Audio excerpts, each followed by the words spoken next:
Welcome back to this Design Patterns playlist. Today we are going to talk about the composite pattern. And if you just briefly think about the word composite, composite means to be made up of parts. A composite object is an object made up of multiple objects. It's an object that's made up of multiple parts. And here I don't mean object as in object-oriented programming, I just mean object in general. The word composite has that kind of meaning generally. And that's the reason this pattern is named composite pattern. Because the reason this pattern exists is that there are cases where you might want to treat composites of objects and individual objects uniformly or transparently. In other words, from the perspective of the user, from the perspective of the client, from the perspective of the person using your code, sometimes you don't necessarily want to care about whether you are dealing with a composite of objects or a single object. And here I literally mean object as in object-oriented programming, whether you are dealing with a collection of objects or you are dealing with a single object. With composite pattern, we can actually achieve this by making composites of objects and single objects both implement the same interface or be part of the same inheritance hierarchy and thus make it possible for us to treat them uniformly. Or in other words, when I say uniformly, it means if I happen to have a composite, or in other words, if I happen to have a collection of objects, that shouldn't matter. I should be able to do the same things to that collection of objects as if I had a single object. In some scenarios, I mean, this applies whenever you have a problem of that sort. But when you have a problem of that sort, it might be super helpful for you to actually be able to treat them uniformly, to be able to apply the same operation, to run the same function on a single object or a collection of objects. But let's start to think about an example. Think about family trees. So what if, let me just remove this first. So if this is me, and I have two parents, let's say these are my two parents. But my two parents both have two parents, so these are their two parents. Then we have a tree structure. And if we think about this tree structure, there are some particular properties or phenomena or things that we can name or talk about in relation to this tree structure. One is that I am the root, right? I am the root of this tree structure. But also, if you take dependencies downwards from any point, from my point, you have the whole tree, right? I encompass the whole tree. Whereas if you would take this particular node, for example, that doesn't encompass this whole tree. And I guess that's a consequence of being the root. But if you look at only this node, it has, let's say, children. So it's a bit funny because I flipped this, because I flipped the order of this example. Oftentimes we talk about parents and children when we draw trees, and then we say that this node has two children. But now, since I'm using a family example, the child is upward. So sorry about that potential confusion. So let me instead say that this node references two other nodes. Let me do this also. Let me make this directional, right? Because I haven't specified directions of the arrows, so we are not sure who references who. But just within this example, let's talk about the notion of having a parent, right? So we're not modeling the two-way relationship, we're modeling nodes that have parents. So again, I have one parent and another parent, and the first parent has one parent and another parent, and the second parent has a first parent and a second parent. And then we could go on, right? Like we could go on indefinitely, clearly. But back to this scenario, if you think about this node, if you would look at a subset of this tree, like this, right? So let me do this dashed, right? And then we just think about this dashed square here. If you only think about this portion, then this node is the root. This node is the root, and it references two other nodes. It has two subnodes. So in the context of composite pattern, this is a composite. So the root is a composite because it contains multiple nodes. This node, in other words, one of my parents, is also a composite because it contains multiple nodes downwards. I only drew this just so that we could think about the fact that if you only think about it in steps of one level, right? Or in relation to one node, you can think of it like this. So from the perspective of this node, from the perspective of me, what we have is that we have one node that references two nodes. But if you change your perspective and you think from the perspective of this node, from the perspective of one of these nodes, that happens to be somewhere in a hierarchy, from this node's perspective, we have exactly the same scenario, right? We have one node that references two nodes. And if you take this node as your sort of point of departure or as your venture point for thinking, or if you look at the tree from that node's perspective, then you have the same thing again. Then you also have one node referencing two nodes. So in some sense, now we can actually just redraw this. Let's say that this first triple corresponds to these first three, to that view. And I've already drawn the blue one. Right? The blue one dashed corresponds to this. So this one corresponds to this slice. And then lastly, this last triple corresponds to this triple within the whole tree. And this might seem a bit stupid, but the reason I'm saying this is that this puts us in the mindset of reflecting about the notion of recursion. I don't want to talk in depth about recursion if you are not familiar with recursion from before. If you would like me to talk about recursion in a specific video, do shoot something in the comments so we can dig into that. But recursion is essentially self-reflection, or is essentially a method calling itself. But in object-oriented programming, an object of a type calling another object of the same type, who calls another object of the same type, which essentially means that you execute the same function, but on different instances. So it's the same function defined in a class, but in different instances. But again, let's not think about recursion in general, unless you want to, but then ping something in the comments. So again, if we look at these slices, we have these sort of cuts of three. But if we think about it in a different way, let's think about every node at a time, right? So if you think about this node is a composite node because it references two nodes. This node is also a composite node because it references two nodes. Further, this node is also a composite node because it too references two nodes. However, these four nodes at the bottom, these are not composite nodes. These are simply nodes, or whatever you want to call them within the context of your composite pattern. And in tree structures, we tend to call them leaves. So if you think about a tree, right? You have a tree which has a stem and then a bunch of branches, and at the end of the branches there are leaves. So at the end here, that's a leaf, that's a leaf, that's a leaf, that's a leaf, and that's a leaf. Like the end of the branch. Like branches that don't have sub-branches. So these are all leaves. And essentially, the point with composite pattern is that sometimes you may want to be able to perform some computation and you don't want to have to think about whether you are in a leaf or whether you are dealing with a composite. So whether you are dealing with someone who has subnodes or simply someone who is a node. Let me remove this stuff on the side here. So what might one ask oneself? Let's think about it this way. Let's go back to the example of this being me, right? These are my parents and these are my grandparents. So what if, for example, we wanted to write an algorithm that collects last names within this family hierarchy? So hypothetically, right? We could say, I have one last name, my father has one last name, and my mother has another last name. And then my father's father have one last name, but my father's mother have another last name, and so forth. So let's just assume that I have the last name A, my father B, my mother C, my grandfather on my father's side D, and then E, F, G. Just some random names. The point is then that we can traverse this tree and collect the names. So if I have in my program, if I have a reference to myself, I can ask the composite to say, get last names, for example. And what the composite would do is that it would extract the name that it has itself, and then it would say, but actually, because I'm a composite, I cannot just report my own last name.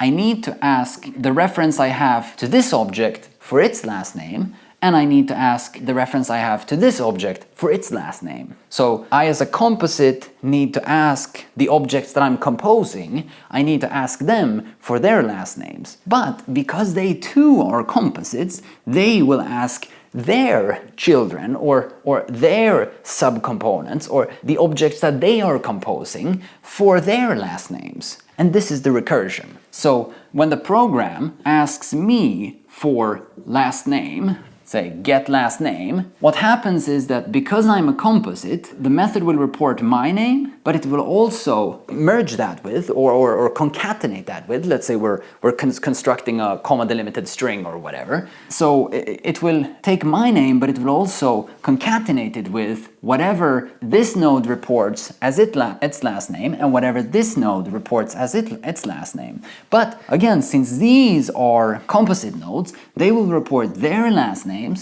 but also the last names of their children or their subnodes downwards. Sorry, now I use the same colors for these arrows, so it turned out quite messy, but I think you see the point, right? The point of composite pattern is that when you have a hierarchical structure, or let me put it this way, you have some data that you can usefully model as a hierarchy, then performing computation over that hierarchy becomes trivial because you can treat leaf nodes and nodes uniformly, which means that you don't have to write if statements to say if I am a leaf, or if the length of my children, or sorry, in this case, the length of my parents, right? The length of my subnodes. If I have no subnodes, then do this, else do that. In some sense, that's the only piece of logic that we're trying to get rid of, right? We are trying to, if you think about refactoring, replace a conditional with polymorphism.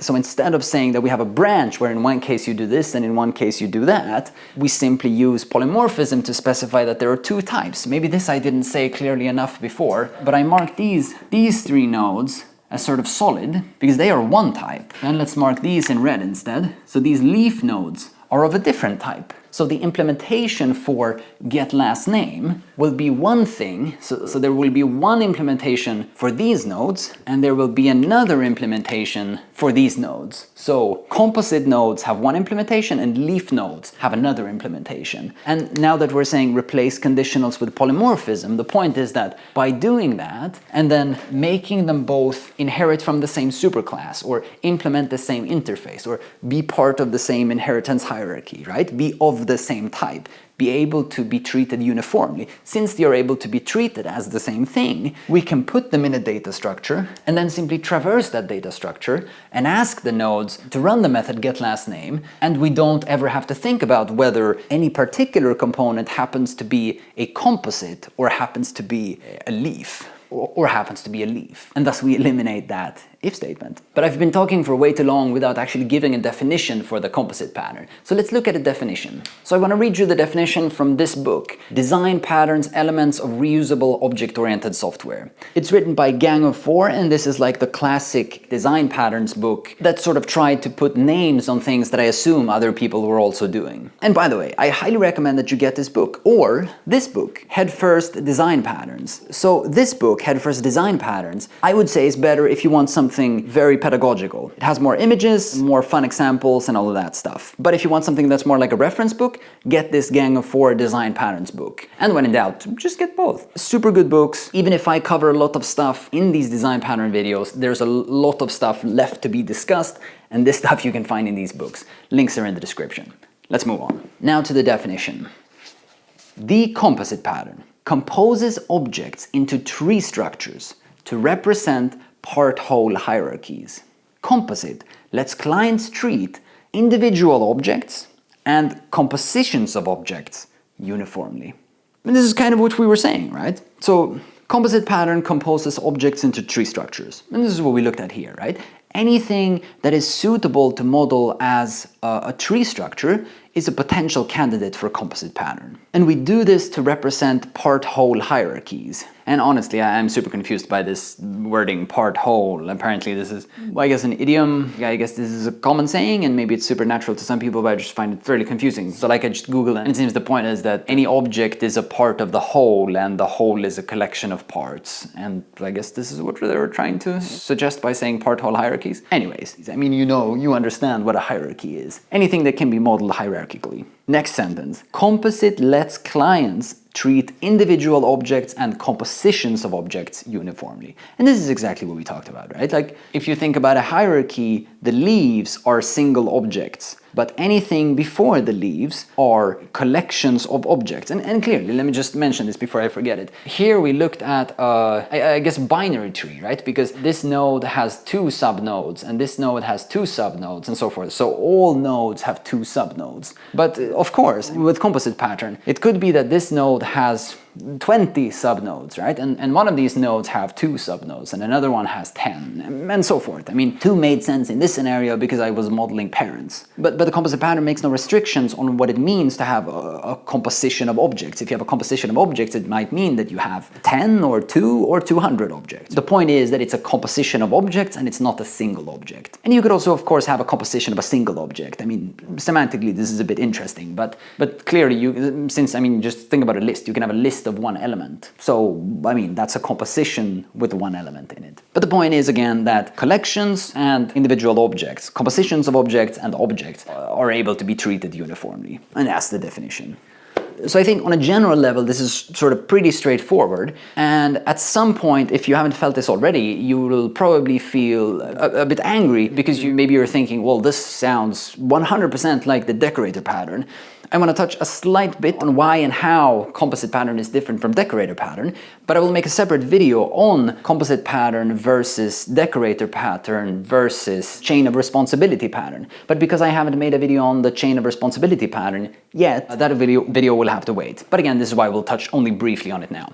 Anyways, so again, I think on a high level this is sort of straightforward, but now we need to get into the details. Let's first look at the UML diagram, then let's translate that into an example, which I think makes a bit more real-world sense. We'll talk about a to-do list manager if you're building an application that manages to-dos. And then finally, let's look at some code. Let's get started. Let me start by removing this stuff. So here's the deal. You've got something called a component, and this component has some kind of operation. It has some function that does something, and this is the function that you want to be uniform across composites of objects and individual objects. So hypothetically, we call this operation. I'm not specifying a return type because, generally, we don't know what this operation does in your particular scenario. So this is the interface that we will use to refer uniformly to collections and to individual objects, which means that we will have 2 other classes that implement this interface or inherit from this class or abstract class, if it's a class or abstract class. But in this case, I think the both 2 books that I mentioned model this as an abstract class, but we will model this as an interface. I will show you and tell you why in just a moment. And then these 2 subclasses, or rather these 2 classes that implement the interface, we call leaf, which again is the single object and not the composition of objects. So the leaf nodes and not the branches. And then the other class is a composite. So just think about the terminology here. Component is the all-encompassing concept. Everything is a component. A leaf is a component and a composite is a component. However, the implementation of the function operation may be different in leaf than from composite. So let's now specify that leaf has the operation. And then, of course, the composite has the operation. Now, usually I don't diverge from what's in these books or the common literature generally this quickly, so I apologize for doing that. But here's the thing. In this book, and also in the head first book, they add methods along these lines. They say that the component has an add method, a remove method, and a getChild method. So the add method, if you think about what we're modeling, we're saying that a component is either a leaf or is a composite. By the way, this notation is just because we have 2 things. It's equivalent to drawing 2 inheritance or interface implementation arrows, right? Like this is just shorthand. So a leaf is a component and a composite is a component. Sorry, before we go any further, I was missing one arrow. The composite clearly has components, and this is the recursion portion. Sorry, I was going too quickly. By the way, this funky arrow in UML with like the diamond here at the start is essentially the same as association, essentially the same as has.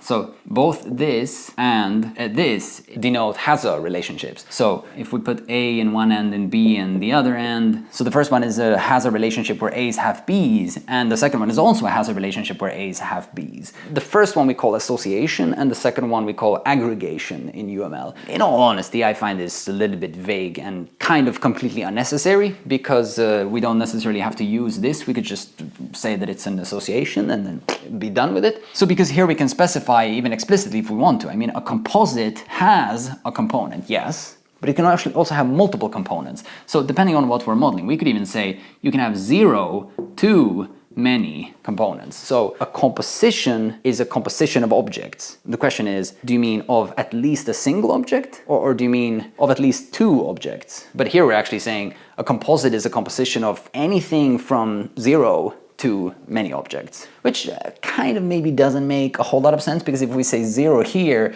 then it's essentially a leaf, right? So, I don't know, I mean, it's a bit shady, but this kind of also shows you that, which is a super tangential point, but it also kind of shows you how it's powerful to write algorithms that work on collections of things rather than on individual things. So if you think about the library jQuery, for example, I guess hardly even used anymore, but they treated, so when you retrieved DOM elements, when you retrieved instances of things from a web page, so if you searched for something and you only had a single match, you still got a list of a single match, right? And if you got no matches, you still got a list of no matches, or an empty list essentially. And if you had multiple matches, you got a list of multiple things. And then you could apply your algorithm to that list. So you always had to write the algorithm for a list of things. So that's very powerful, but it's also completely not related to what we're talking about. Sorry about that. So back to this point, let me also remove this Haza. Back here, we're essentially then saying that composites can have components. So what are we saying then? I mean, we are again building up the data types that we need to construct the trees that we drew before.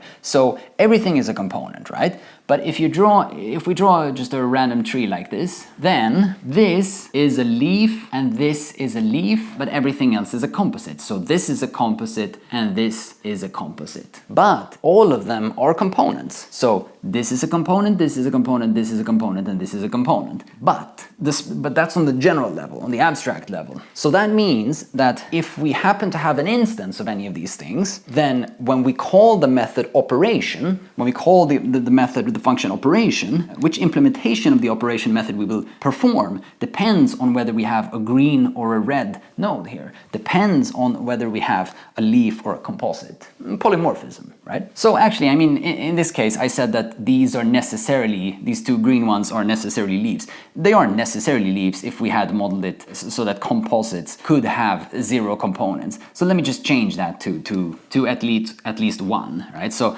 composites have at least one component but can have multiple components, because I mean otherwise it doesn't really make any sense. Let me also say that we're not going to enforce that in code here in these examples, but you could if you would want to. Anyways, back to the point that I raised in regards to this book. I said that they also want to add an add method and a remove method. The point with that being that, let's say that in your program you have a reference to this object. Let's call this O, right? Like in your program you have a reference to O. And this is of type composite. Yes, it is a component, but we can see here that it has a sub-component. It has a child component, which is this component. And because it is a composite, the idea is then that, well, we could extend this tree. If it's a composite and it happens to have one leaf at the current time, well, I mean, in the future, we could add another leaf, just add another one. And actually, I mean, we could, of course, add another composite that in turn will have another composite and another composite that in turn maybe have leaves. So the point is that as long as you have a composite in your hierarchy, you could hypothetically keep adding further composites or leaves and build out the tree structure. And the reason then that they add the add and remove methods is that they want to allow you to mutate, to change this tree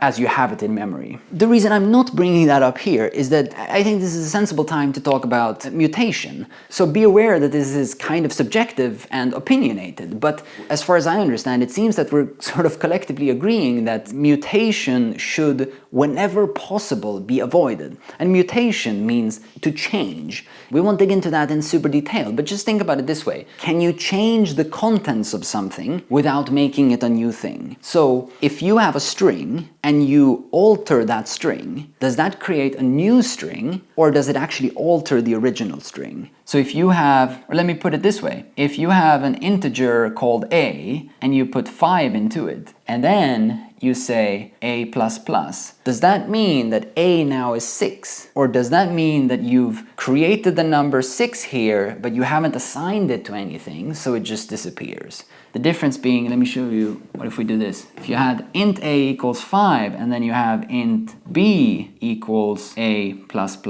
I mean, I'm making use of the plus notation because plus presumably then mutates the value. So in the second case now, b should definitely be equal to 6. But the question is whether A is equal to 6. Because if A is equal to 6, you've suddenly changed the value of something. And again, I don't want to dig down into this, but I mean, without making it complicated, the point is, if I have a data structure, is it possible to change the data structure? Or if I want to change the data structure, do I have to create a new data structure that is similar to the old data structure, but has the new change? And again, I think we're sort of collectively agreeing that whenever possible, we should use immutability. We should avoid mutation. We should avoid allowing things to change. And this is one of these scenarios, right? Like building hierarchies. I think it's completely unnecessary to build hierarchies that are mutable.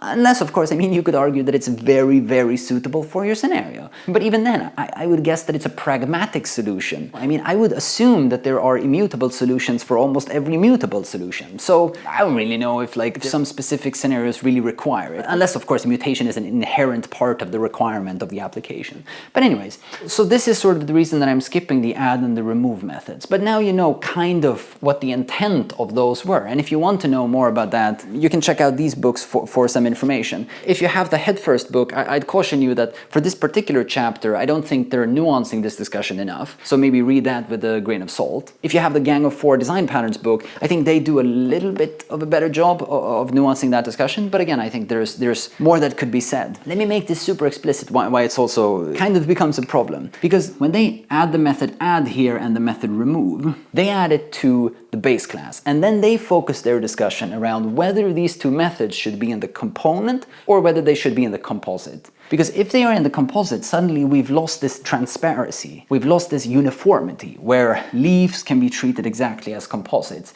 Because then we can't just pick out any node when we're traversing this tree and say add on it. Because if it's a leaf, it doesn't have the add method. We can't make the program compile if we're in a compiled language. So then we would have to typecast them. And we would introspect, we would check the type and see if it's a composite, typecast it to a composite, and then call the method add or remove, because then we know that it exists. If you've seen my other videos on typecasting, you know that I'm just fundamentally opposed to it. So that's not even an option. At least for something like this. I mean, if you have some esoteric scenario, for sure. But this seems too trivial to have to force us into a position of typecasting. So the other alternative is to put add and remove here in the component. But the problem with that is the interface segregation principle, which states that clients, implementers of an interface, should not be forced to depend on methods that they do not use. Literally, this is what the interface segregation principle states. Clients should not be forced to depend on methods that they do not use. And that's 100% exactly what happens here. We are saying leaves need to have the methods add and remove because we want to be able to treat them as components. But it fundamentally makes no sense for a leaf to have an add and a remove method unless a leaf can actually add and actually remove. So they go through all these hoops of like, okay, should we throw an exception here, or should we return null, or should we silently do nothing? And I mean, okay, these are all semantics. So it might be that you're in a case where one of these cases is valid. Might be. Right? And then that's super fine. Then it's not actually a violation of the interface segregation principle. Remember that all of these things are semantic, right? Like, it's difficult to say whether something is objectively incorrect. You have to argue for your particular case. But this just seems to me like we would never find a solution for a good case. However, if we would look at immutability, what we could do is that if we said that these hierarchies that we're building up using the composite pattern are immutable, meaning whenever you've built a hierarchy, you cannot change this hierarchy. You've built it, that's it. What you can do is you can create a new hierarchy that looks like the old hierarchy, but is slightly different. And that's the way of changing it. And this is, I mean, if you are familiar with JavaScript frameworks like React, for example, that's kind of the way that works. So I'm saying that also to emphasize that this is not sort of some esoteric academic idea. It actually, like, it's highly useful. And again, that I maybe wasn't clear about before, but because programs with a high level of mutability are difficult to reason about. So when things start to change underneath you, and especially if you're doing asynchronous programming, it's very difficult to reason about what state things currently are are in. But if you can make the assumption that things always are in the state that they were when they were originally instantiated, it's much easier to reason about. And again, it's not super difficult to implement things such as copying the whole tree and then making that particular change. We won't talk about that now, but do ping if you want to talk about that, and maybe we can talk about that in a future video. Anyways. So that's why I was saying that if we instead construct these types such that we can build immutable hierarchies, then add and remove can suddenly be part of the component because they suddenly now make sense in the leaf. Because the leaf, if you call add on the leaf, what it could do is that if you are here, right, this is a leaf. If you call add on that leaf and pass it another leaf, what it could do is that it could return you a new construction of this relationship. It could return you a composite that has a relationship with a leaf. So a composite object here and a leaf here. And clearly, maybe this node here that we were copying, maybe this contained X. And now this composite contains X. Because again, you can't add in the old scenario, you can't add to a leaf because leaves can't have children. So you need to transform the leaf into a composite and then add. But when we are doing it in an immutable fashion, you can return the new value for this subset, and then you can simply reconstruct. So you can take out the value from this old leaf, put it into a composite, and then add a new leaf to that composite. But, I mean, I'm sorry, this is total overkill for this pattern. If this doesn't make sense to you, don't worry about it. Ping me if you think this sounds interesting and we can talk about it some other time. And generally, whenever you can make something immutable, make it immutable. Whenever you can avoid having a data structure that changes its state, avoid allowing it to change its state. So, this is why we are not talking about the add and the remove methods. But again, if you really want to read more about that, check out the books. Anyways, okay, let me remove some of this stuff from the sides.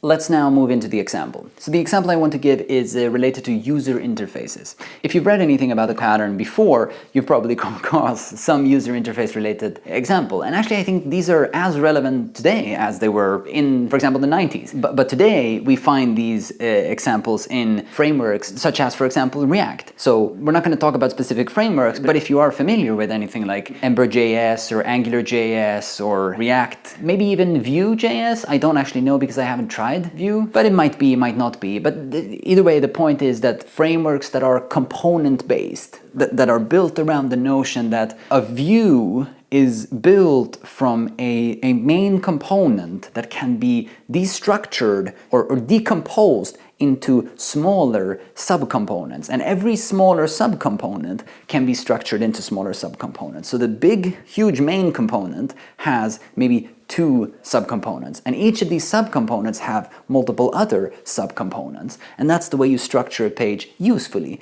because then you can, for example, say refresh to the outermost component, and then that refresh command can trickle down into all of the small pieces of all of the components. And that's not the way it's used in, for example, Redux. But I mean, I'm not a heavy Redux user, but that library and other frameworks, I guess, sort of use the approach that you should send the data downwards and then propagate events up. So that, for example, if you have this massive state tree that describes the state of your application, you give it to the main component, and then sub-portions of the state tree, sub-portions of the information that should currently be displayed in the application is sliced off and passed down into subcomponents, so that every component gets its tiny piece of the state tree that it needs in order to display whatever it needs to display. But those are some real-world examples and real-world analogies. But anyway, let's talk about a simpler example. So imagine that you are building a to-do application. And this to-do application is super simple. You just have, let me draw, some to-do text, and then you have a checkbox next to it that you can check as to indicate whether it's done or not. And then a to-do list is simply a collection of these to-dos, or I should say a list more specifically. A list of these to-dos where they can be checked or not. But then, this is how we get into composite pattern. Then we say, what if you can have sub-tasks of tasks? What if you can have sub-to-dos of to-dos?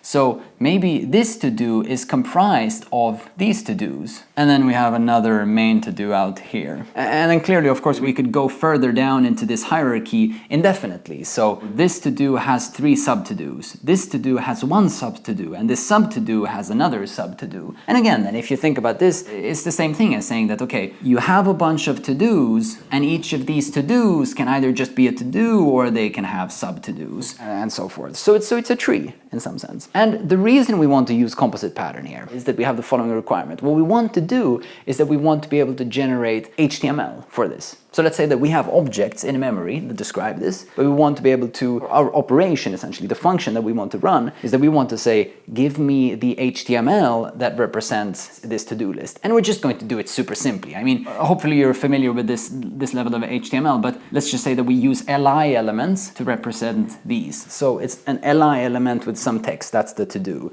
right? And then maybe this is a checkbox, but maybe we'll skip it just to make it simpler. And then clearly when you have li elements, you need to put them inside of a UL. Right? That's how lists work in HTML, which also then means that when we have a to-do that has sub-to-dos, we need to have a new UL. So actually, let me remove this stuff because it's getting a bit crammed. Actually, before I remove this, I want to get into the UL stuff, but let me just, let's establish some terms for our example here, instead of these sort of generic names. So in this diagram, we had the component, the leaf, and the composite. And in our case, what will we have? Well, let's say that this is maybe a to-do collection. Or let's say, okay, let's say to-do list. We have a to-do list. That's sort of the main type. Let's call that to-do list. And then what do we call a leaf? Well, we should call that maybe a to-do. And then I realized the naming got a bit tricky because, I mean, if this is a to-do list, what will this be? I mean, previously we had component and composite. So, I mean, I guess maybe this would be to-dos or to-do collection or parent to-do. Or we could call it multi-do. Actually, let's think of it this way. Let's call this a project. So that actually makes a bit of sense, right? Like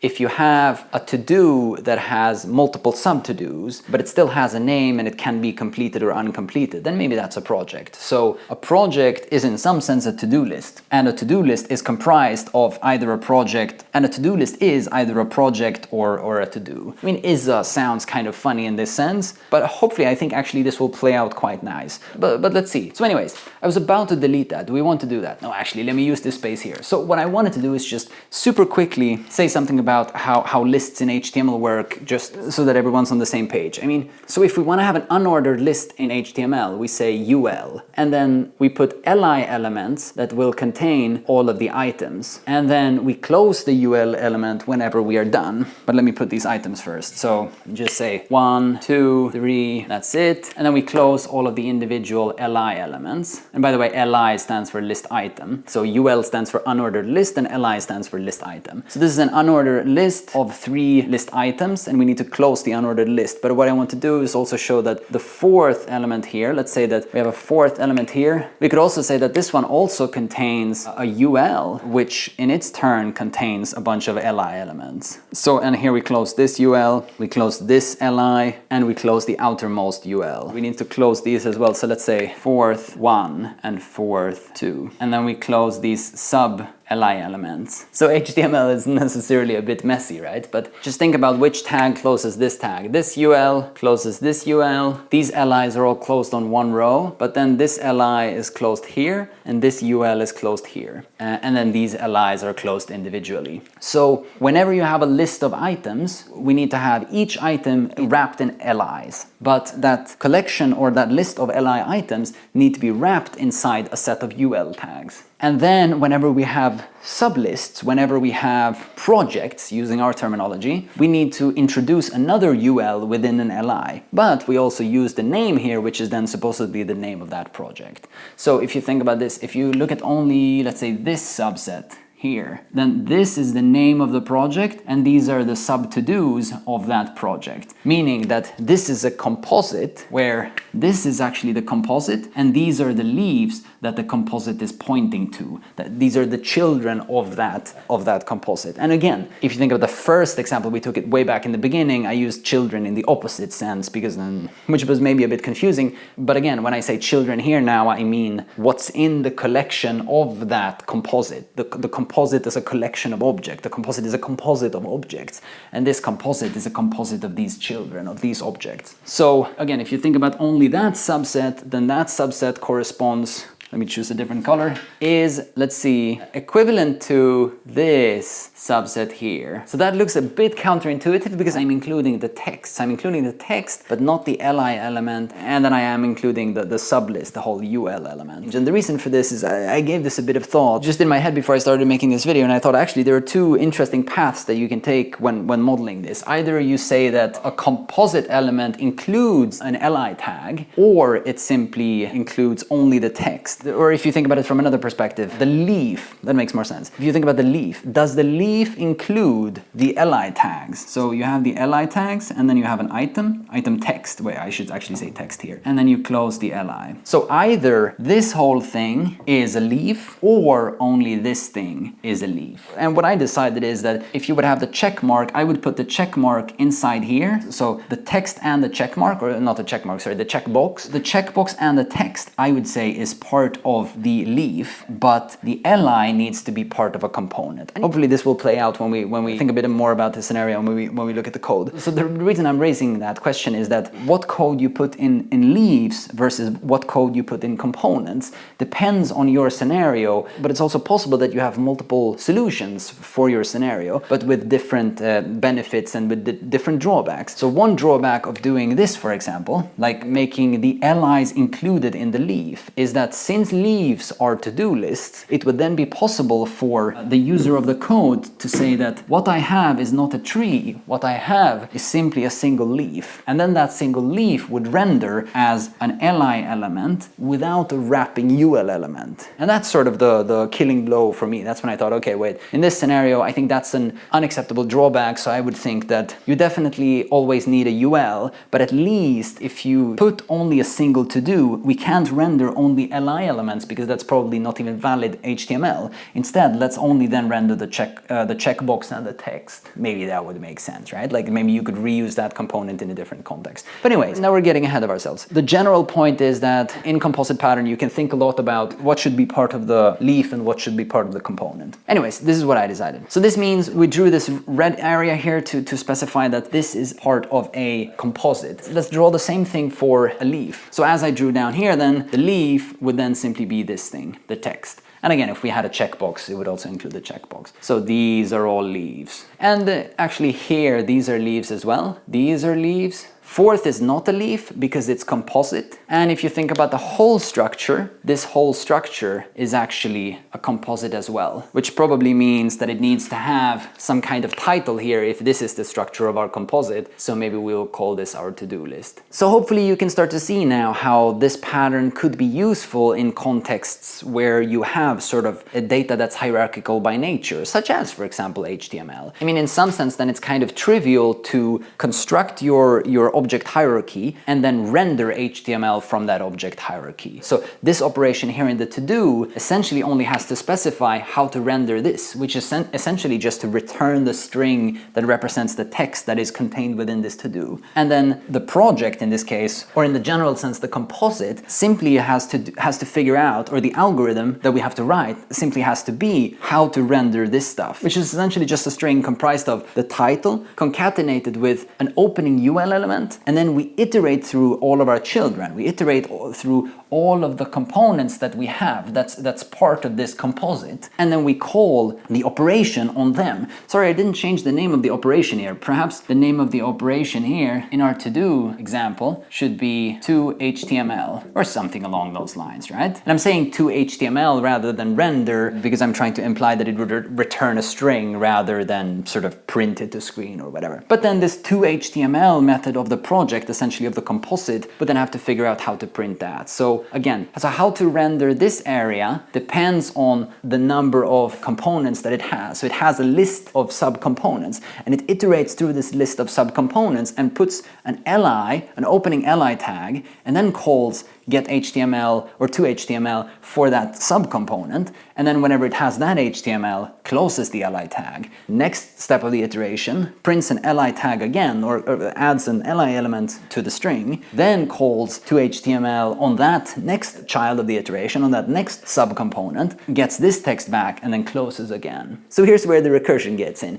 But I think it's probably easiest now if we start to look at the code. But just think about this example. Just remember that this is sort of where we are going. But let's now try to model exactly this scenario in some sort of pseudocode. Let me remove this stuff.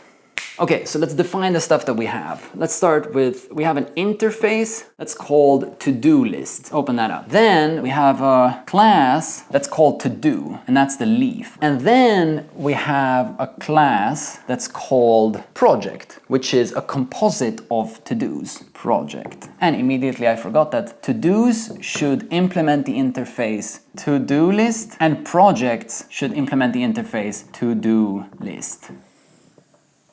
Okay, to-do list, to-do, and project. So, the to-do list interface simply specifies a single thing. It specifies that in order to be a to-do list, you need to have a method that returns a string, and it needs to be called getHTML. And that's it for the interface. And actually this division is pretty stupid, because if that's it for the interface, there's no need to allocate all the space to that. So let me remove this divider, and then let's just draw it here instead. Yeah, sorry, so let's just redo this. So we have the interface to-do list, and then we have two classes. We have project that implements the interface to-do list, and we have to-do that implements the interface to-do list. And on the general plane, this to-do is the leaf, and the project is the composite. And of course, the to-do list is the component. Let me extend this divider. Now, what about implementations? So, the to-do needs to maintain a property, which is a string, and let's call it text. So that text is the text of the to-do. I mean, it's the actual to-do, like buy milk. So then in the constructor of the to-do, let's say public to-do, we accept what? We accept a string, which is the text. We open up the constructor. And then in the constructor, we assign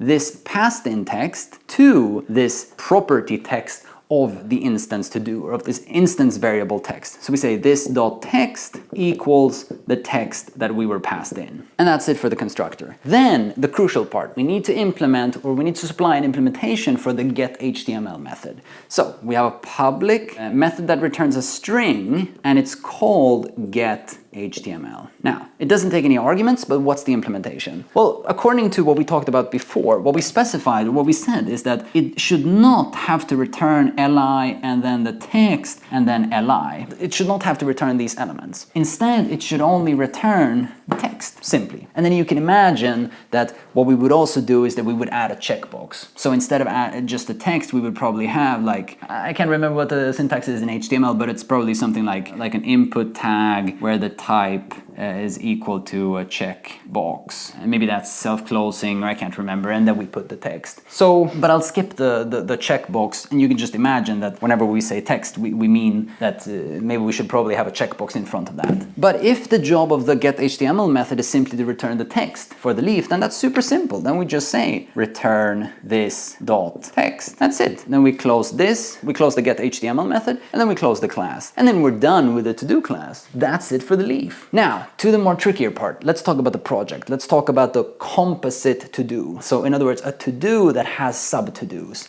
It too needs to have not a text, but a title, right? A project has a title. So it has a string, and let's call it title. But because it's composite, it also needs another thing. What it needs is that it needs some kind of ordered collection, in our case ordered because we care about order, ordered collection of components. In other words, of to-do lists, which by extension then means that it needs a collection of either to-dos or of projects, because both of those can behave as components or as to-do lists. So let's just say, I'll use sort of C#-like syntax, so we'll just say we have a list of to-do list, and let's call it to-dos. But then onto the constructor. So let's say public project, and it will take what arguments? So firstly, clearly it needs to take, let me do a line break here, sorry about that. It needs to take a string that will represent the title, right? Which is the title that we will set to this instance variable, clearly. But now is where we get the repercussions of what we were talking about before about immutability. If we don't want to be able to add in components, or rather to-do lists, after we've created this project, but rather we want them to be added from the start, that means we need to accept this list of to-do lists in the constructor. So upon construction of a project, you need to supply it with all of the to-do lists that it will contain. So we do this because then we can avoid exposing methods that you can use to mutate the contents of this list, which means that it sort of behaves as an immutable data structure, which which again, in my opinion, is good, but clearly can be discussed. So anyways, that means that we have a second argument, not just the title, but we also need to take an argument which is a list that will contain to-do lists, and let's call it to-dos. Close the parentheses, open up the constructor, and then what we do in this constructor is simply that we say, okay, this dot title equals the title I was passed in, and then this dot to-dos equals the to-dos that I was passed in, and then we close the constructor. And I mean, in essence, we're doing the same thing here as we're doing here. We're just assigning the values that were passed in through the constructor to the instance variables. So we're passed a title and we're passed a list of to-dos, and we're taking this title and we're taking this list of to-dos and we're assigning it to the instance variable title and to-dos, this dot title and this dot to-dos, so that we can have access to it across this instance. Now, that's the easy portion of the project. The more difficult portion of the project is now that we need to implement this getHTML method. So let's start. So we need to have a public method that returns a string and is called getHTML. Takes no arguments, and let's open it up. So what will this implementation do? Well, what we said that it will do is that it's responsible for printing the UL and then printing the HTML of every item, every to-do list that it has in its list of to-dos, but wrapping all of those within LIs. Because remember, the to-dos didn't print their own LIs. So the project must be responsible for printing not just the UL, but also the LI. So how do we do this? There are clearly more elegant ways of doing it, but I'm just going to do it in the most simple fashion. And again, I just talked about immutability, but I will use mutability in order for this just to be as simple as possible. What I'm trying to say is that you would probably use a map here rather than a for each, but we're just going to use a for each. So what I would do here is that we can say, okay, let's start with a string and let's call it HTML. So we know that it will contain some things. What we know that it will contain is that we know it's a list, so we know that we need the UL element. Then we know that it has a title, so that means that we need the LI element. And then we know that we have a title, so we need to add that to the LI element. But then within this LI element, we need to add a sublist containing all of the LI elements. So actually, I'm getting a bit confused now about whether I drew it incorrectly before. Let me write the correct implementation as I'm thinking about it now, and then let's draw up the LI UL example again when we see this output, in case I drew it incorrectly before. So if you have a list, it necessarily has to be a project. So like the full to-do list, if you have only a flat to-do list, it will be a project that would be like the project of my life or whatever, like all my to-dos, that project. So that means we start with UL. So we start with the UL tag, and then we want to add the title. But in order to add the title, we need to have the LI tag, because that's the first element. So we add the LI tag. Then we close this string. And then we want to add the title. So then let's concatenate into the HTML variable, into the HTML string. So I'll say plus equals to denote concatenation. So HTML after this line will be equal to whatever it was before plus this new thing that we're adding in. And what we're adding in is this dot title. So the title that we've gotten, that we've been passed in through the constructor and now saved to the instance variable, we're adding that into this locally scoped HTML variable that contains the UL and the LI opening tags, but nothing else. It's a project, so it might contain to-dos. So what do we need to do? Well, essentially we need to iterate through them. So let's say for each. Now we can't say to-do because that's a specific type, and we can't say project because that's a specific type, because what we know is we know to-do list. We know the general type that both of them can have, or that both of them behave as. So we say for each to-do list, let me just call it TL in this dot to-dos. This dot to-dos. It's a bit of funny naming here. I should have called that to-do lists, but sorry about that. So for each to-do list TL, that we call TL, in this dot to-dos. And then we open this up. Sorry, what I forgot is before this we need to further concatenate into the HTML another UL element, right? Because now we're opening up for adding in more list items. So we add UL, LI, the title, and then another opening UL tag. Then we start to iterate. And then for each of the things that we find in this list, what we do is that we further add to the HTML string. HTML plus equals, and then we add first an opening LI tag. Let me do this on separate lines to make it super clear. HTML plus equals, here's the super crucial part. Here's the recursion. This is where we, to this HTML string, we concatenate whatever we had in the string before, in other words, HTML with TL.getHTML. In other words, we concatenate we add into whatever we had in the HTML string before. Into that, we add the result of calling getHTML on this particular TL. And this particular TL, of course, is the variable name that we chose for this variable of type ToDo List. That is the one we are currently at in our for each iteration over this .todos. In other words, think about it. The project is a composite of to-do lists. It's not just a single to-do. It is a composite of to-do lists, which means that it may contain projects or it may contain a single to-do. So when we say for each to-do list TL in this to-dos, we will step by step get a hold of, or I should say one by one get a hold of, through this iteration, get a hold of individual to-do lists. And these to-do lists are either individual to-do items or they are projects. So this project may either contain a series of to-dos or a series of projects that have to-dos or any mix of those. And again, this is where the recursion comes into play. So when we call getHTML on this particular to-do list, then that to-do list, if it is a to-do, then it will simply print the text of that to-do. But if it happens to not be a to-do, but rather if it happens to be another project, then we will end up in the getHTML method of project again. This is what we talked about before when we talked about recursion. We will end up in the same function, in the same getHTML method, but in another instance, which is this other project instance, which is this TL. And that instance in turn can have a bunch of to-do lists in itself. And so when we call getHTML on that, that might cause us to call getHTML on all of its children, and so forth and so forth and so forth. We're digging our way down. So essentially we call this getHTML here and concatenate it into the HTML string. What else do we need to do? Well, we need to sort out the HTML here. We need to do some closing tags. So after we've gotten that HTML, we need to close this li tag. So now we're closing this tag, right? We're closing the list item tag that encapsulates this particular item in the to-do lists that we're iterating over within this project. And again, this to-do list might be, so in the simple case, these to-do lists would all be to-dos. So we are in the project and we are iterating over all of the to-dos that we have, and we wrap them in LIs because they are to-dos. They are items that need to be displayed separately. But again, these might turn out to be projects rather than just to-dos, and then we will recurse again, because then we will call getHTML and run this method again, but within the context of that project rather than this project.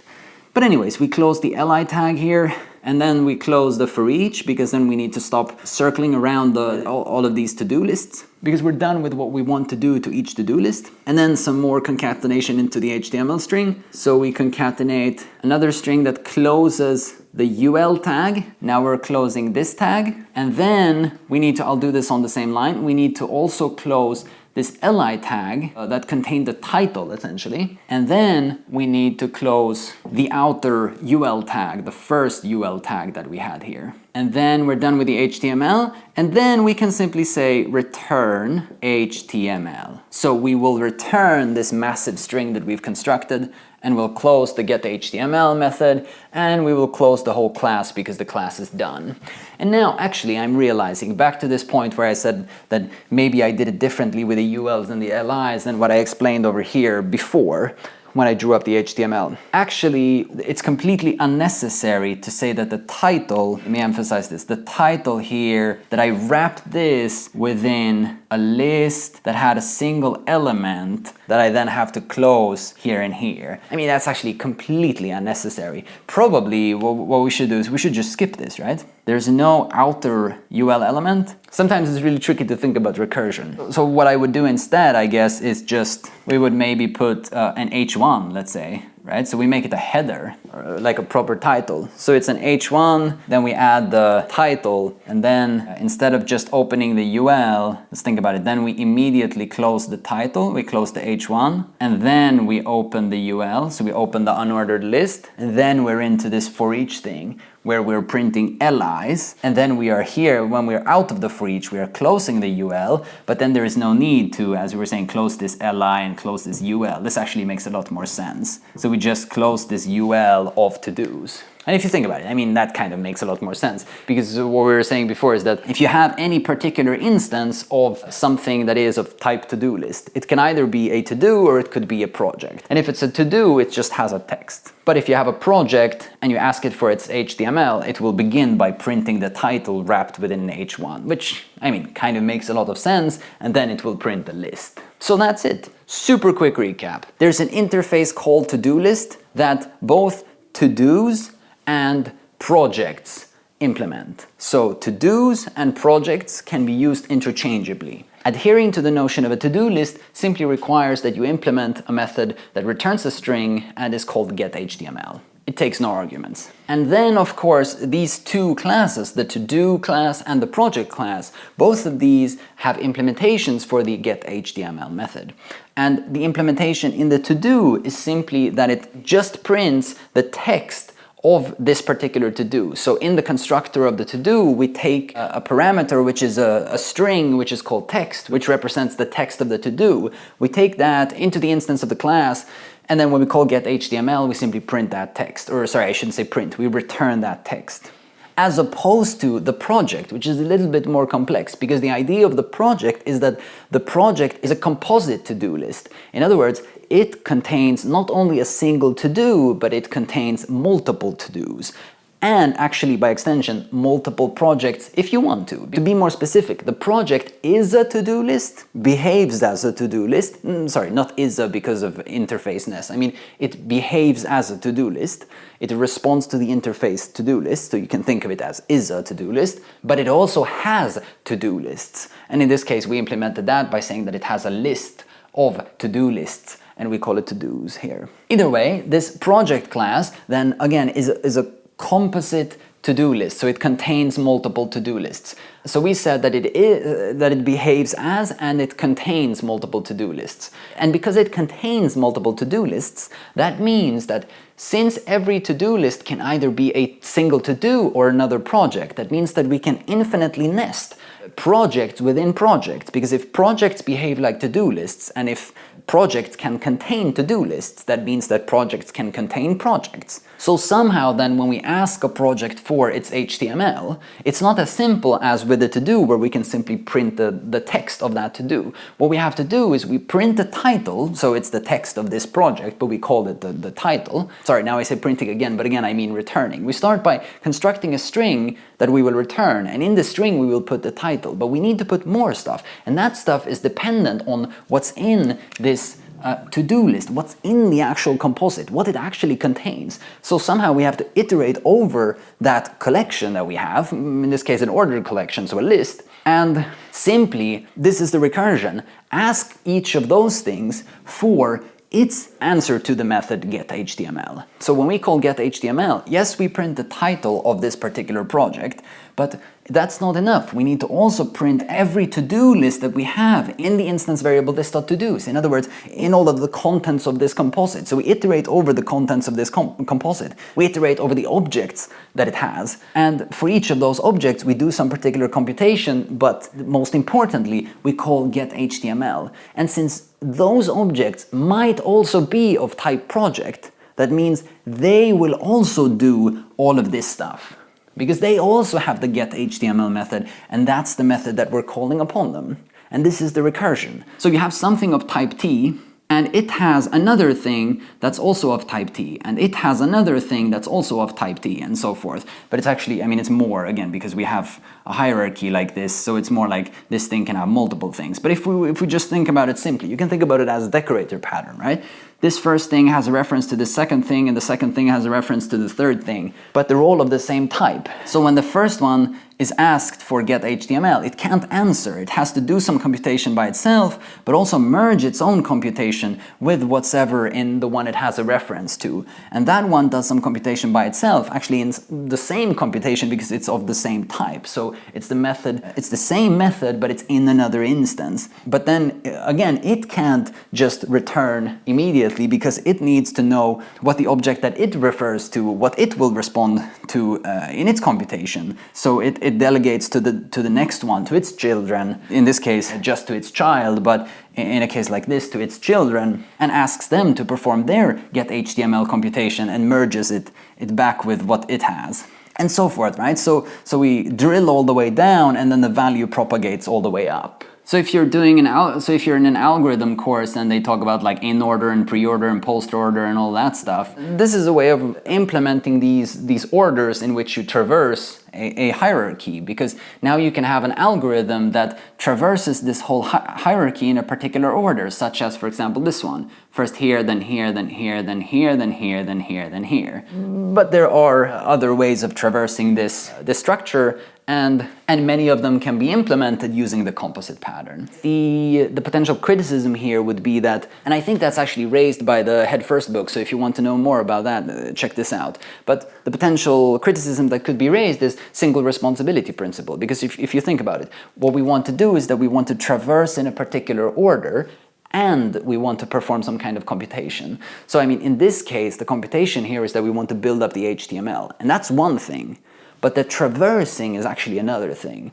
So you could think of a scenario where we would separate the traversion from the actual HTML building. And this is why the Head First book actually talks about composite pattern and iterator pattern in the same chapter. I separated it into 2 videos because it was super long, man. But you could actually do that. You could actually separate the notion of the traversal from the actual algorithm. In one of the upcoming videos, we will look at iterator pattern. We probably won't look at code for traversing something like a composite structure or something like a hierarchical structure, but we'll talk about it. Before we wrap this up, let me mention one final thing. Hopefully you can start to see how this can be very powerful in particular scenarios, especially if you want to do a sort of computation over the whole hierarchy without writing really complex algorithms. And really, I mean, generally this is the power of recursion. Like, you can identify very simple algorithms that actually give you very complex answers. That sounds like overly unnecessary complex answers. That's not what I mean. I think you see what I mean. So one example here would, for example, be if we had the check marks, if we had the notion of a to-do being done or not done. I mean, there are multiple ways of implementing this, and actually, I should say there are multiple ways of stating the requirements. I mean, we might have different requirements depending on what application we're building. But let's say, I mean, one thing would be that maybe to-dos could be marked as done or not done. But you could also envision that maybe projects could be marked as done and not done. Like, I guess the sort of burning question is, can a project be done even if a sub-to-do of a project is not done? I mean, it's not an insane idea, right? It could be like, well, we ran out of time, so we closed this project. Or we figured out that this to-do was unnecessary, so we just said, never mind, let's just mark the project as done and move forward. This is good enough. I mean, it might be a multitude of different reasons. Either way, if we think about the scenario where only a to-do can be marked as done and a project cannot be individually marked as done, maybe then the notion of a project being done is a sort of computed property, is an aggregate of its to-dos. So if a project is a composite of to-do lists, if a project is composed of multiple to-do lists, and those to-do lists can be projects or individual to-dos, let me express this in simpler terms. If you have a to-do that has a number of sub-to-dos, what if the notion of that initial to-do being done depends on whether all of the sub-to-dos are done? So if all of the sub-to-dos are done, that means that the parent to-do is done. If any of the sub-to-dos are not done, that means that the parent to-do is not done. So essentially it's an AND operation, right? We have the parent to-do, and we join the doneness of all of the sub-to-dos using the logical AND operator. So the doneness of the parent is the doneness of the first child, and of the second child, and of the third child, and so forth. Which means that because we're using the operator AND, if any of them turn out to be false, that means that the aggregated answer is false. And this would be extremely trivial to implement in this scenario. So the isDone method in the to-do would be super simple, right? Because that's just a property that is changeable by the user, right? Either the to-do, it's like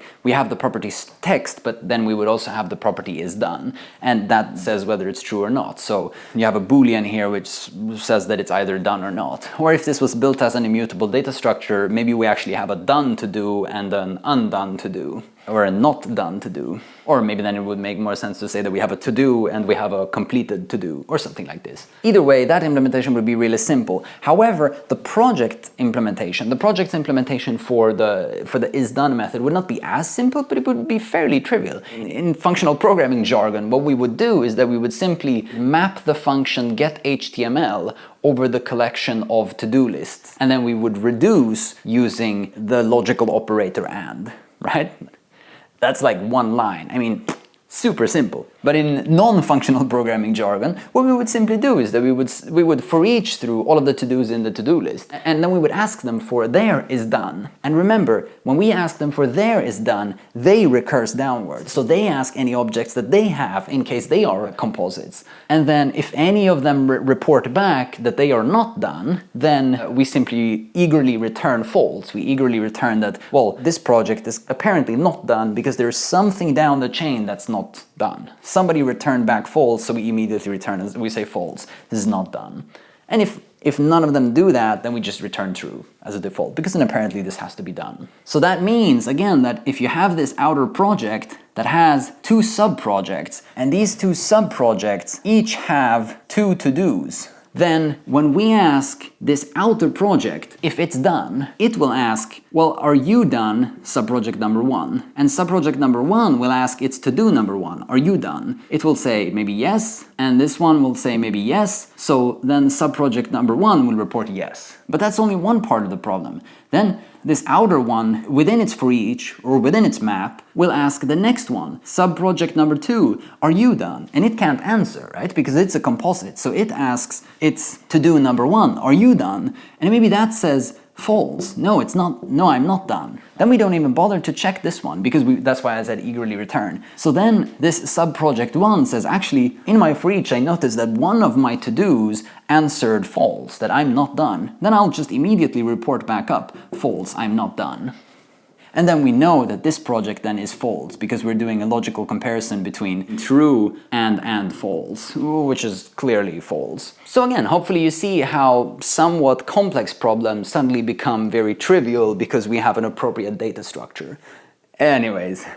So I mentioned in the beginning that I would shortly talk about the differences between composite pattern and decorator pattern, but this video turned out so long, so I think it's best for everyone if we don't do it now. Instead, I will make the next video about exactly that, the differences between decorator pattern and composite pattern. And also in the beginning I mentioned chain of responsibility pattern, but that simply has to go into another video. I hope that's okay. Either way, I hope you now feel that the composite pattern kind of makes sense and you can see some of its sort of massive strengths and drawbacks. If not, or if you're wondering anything, or if you have comments or questions about anything, or if you think differently about some of these things, as usual, please do shoot something in the comments and we can discuss it. Beyond that, links to these books are in the description. Check them out, super good books. Clearly there's a lot more depth to this than what I'm covering in these videos. Anyways, links are in the description. Beyond that, finally, thank you super much for watching. Remember to subscribe if you want more stuff like this. Feel free to share this video with somebody who you think might appreciate it, and I will see you in the next one.